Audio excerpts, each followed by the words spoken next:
अस्सलाम वालेकुम। आज के लेक्चर में हम पढ़ेंगे about introduction and chemistry of enzymes. सबसे पहले हम एंजाइम्स की डेफिनेशन कैसे करेंगे। तो एंजाइम्स आर डिफाइंड एज कि they are proteins produced by living cells which are capable of catalyzing a chemical reaction in a living organism to yield specific product without getting used up. Enzymes वो proteins हैं जो कि living cells के अंदर produce भी होते हैं और साथ ही साथ लिविंग ऑर्गेनिज्म के अंदर होने वाले केमिकल रिएक्शंस को कैटलाइज भी करते हैं बिना इस्तेमाल हुए, बिना उस प्रोडक्ट का हिस्सा बने। या आप इसको बायोलॉजिकल कैटलिस्ट भी कह सकते हैं, यानी रिएक्शन कैटलिस्ट जो कि पाए जाते हैं in a biological system. Word enzyme सबसे पहले फ्रेडरिक कॉनी ने यूज किया इन द ईयर 1878 और इस वर्ड का मतलब है डिराइव्ड फ्रॉम यीस्ट, जो कि यूज हुआ after the discovery of catalytic property of yeast. Set of enzymes हर सेल के अंदर जेनेटिकली डिटरमिन्ड होते हैं कि कौन कौन से एंजाइम्स बॉडी के किस सेल में प्रोड्यूस करने हैं। ये पहले से हमारे डीएनए के अंदर कोडेड इंफॉर्मेशन होती है। एंजाइम्स कभी भी रिएक्शन को इनिशिएट नहीं करते, ये हमेशा प्री एग्जिस्टिंग रिएक्शन को एक्सेलरेट कर सकते हैं। इनिशिएशन और एक्सेलरेशन दो अलग वर्ड्स हैं और इनका अलग मीनिंग है। जिस तरह से आप कोई भी काम करते हैं तो उसको सबसे पहले फर्स्ट स्टेप उठाना इनिशिएशन कहलाता है, लेकिन उस काम को तेजी से करना एक्सेलरेशन कहलाता है। तो एंजाइम्स जो हैं वो किसी भी रिएक्शन को इनिशिएट नहीं कर सकते, वो हमेशा होने वाली रिएक्शन को जो कि पहले से हो रहा होगा उसको एक्सेलरेट करते हैं। अब वो सब्सटेंस कि जिस पर एंजाइम एक्शन परफॉर्म करता है, यानी जिसको एंजाइम कैटलाइज करता है, वो कहलाता है सबस्ट्रेट। अब सबसे पहला एंजाइम जो कि क्रिस्टलाइज किया गया फ्रॉम द लिविंग बॉडी वो था यूरिएज, और इसको कैटलाइज करने वाले जो साइंटिस्ट थे वो थे समनर।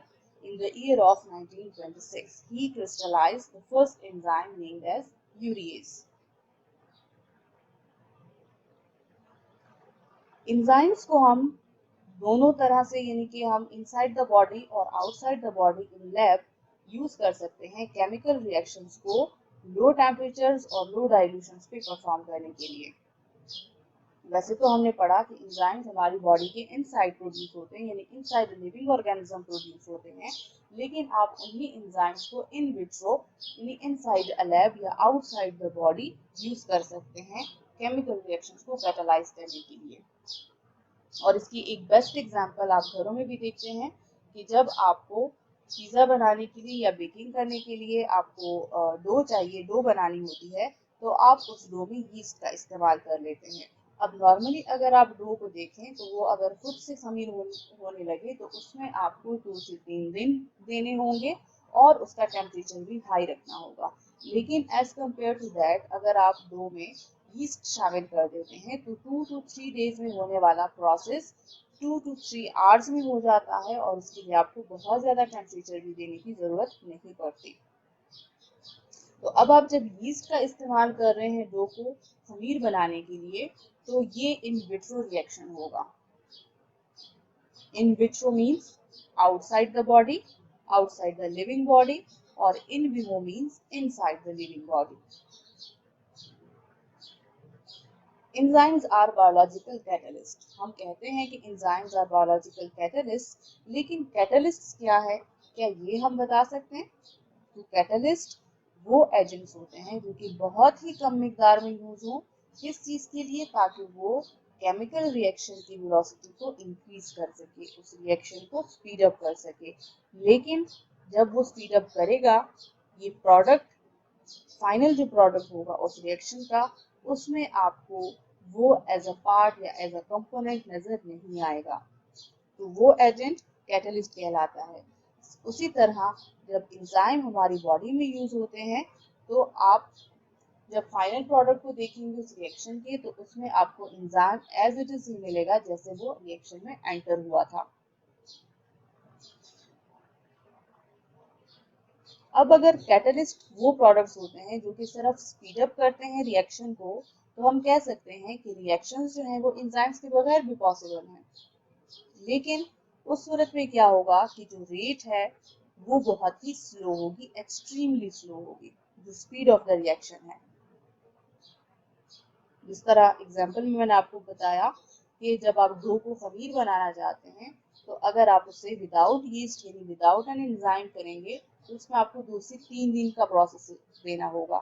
36 to 48 आवर्स आपको देने होंगे। लेकिन अगर आप उसमें यीस्ट डाल देते हैं तो 2 to 3 आवर्स में ही वो प्रोसेस कंप्लीट हो जाता है। नॉमेनक्लेचर क्या है? एंजाइम्स कौन से ऐसे जो है क्या कोई एडिशन होती है नामों के अंदर कि वो एंजाइम्स को रिप्रेजेंट कर सकें? तो बिल्कुल, हमेशा एंजाइम्स की नेम्स के एंड पे आपको ASE लिखा हुआ नजर आएगा और वो ASE आप किस नाम के बाद लिखेंगे? वो या तो सबस्ट्रेट भी हो सकता है या मोड ऑफ रिएक्शन हो सकता है या प्रोडक्ट हो सकते हैं। इसकी एग्जांपल्स अगर हम लिखें तो सुक्रेज, यूरिएज एक्सेट्रा। अब सुक्रेज जो है ASE रिप्रेजेंट एंजाइम और इसका जो प्रोडक्ट होगा, इसका जो सबस्ट्रेट होगा वो सुक्रोज है। तो सुक्रोज को कैटालाइज करने वाला एंजाइम सुक्रेज। यूरिएज जो है वो यूरिया को कैटालाइज करता है, तो urea for the substrate and as represent enzyme, तो urease. Now what is meant by enzyme activity? To the rate or velocity at which an enzyme catalyzes reaction. Now what is enzyme activity? तो वो rate जिस पे enzyme किसी भी reaction को catalyse करता है और वो 1 मिनट के अंदर पर यूनिट टाइम में कितने सबस्ट्रेट मॉलिक्यूल्स को कन्वर्ट करेगा इनटू प्रोडक्ट मॉलिक्यूल्स, तो वो रेशो कहलाता है एंजाइम एक्टिविटी। एंजाइम एक्टिविटी को हम यूजुअली रिप्रेजेंट करते हैं या एक्सप्रेस करते हैं micromoles product form per minute. 1 minute में हमारे पास कितने माइक्रोमोल्स ऑफ प्रोडक्ट बने वो रिप्रेजेंट करेगा एंजाइम एक्टिविटी को।